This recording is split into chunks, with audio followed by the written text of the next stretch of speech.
Ulalay mga karipapips, ayaw sa ninyo palabyan ni video halatan awa. Kaya atong i-shoutout ang atuang amiga ay atong higala nga si Vincent Abrica. Ang usa ka higala na nga nag-viral ang butugon sa itong adlaw.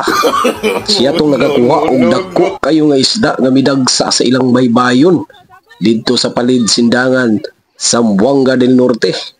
Tan-awa ninyo mga karipapips ug unsa kadak-an ang iyang nakuha mga karipapips. Matod pa niya mga karipapips. Kani kunong isda ang mga karipapips, mao na ginatawag og tarugho or malasuge sa Bisaya.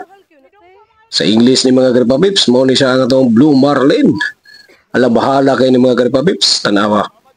Ingon siya mga karipapips na akong ni siya sa mga duol 100 kilos pagkadakuha mga karipapips.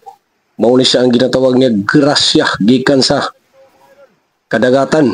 No, gihatag sa ato ang kahitasan pagkadakuang buenas mga karipapips.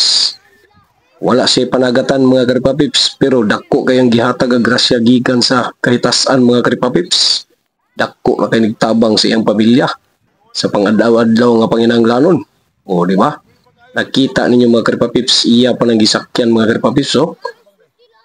O pagkadakuha mga karipapips, inaana kadaka ang nidagsa sa ilang baybayon mga karipapips.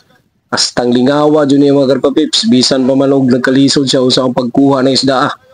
Apan iya dyan gipaningkamutan mga karipapips para lang sa iyang pamilya mga karipapips. Salamat idol!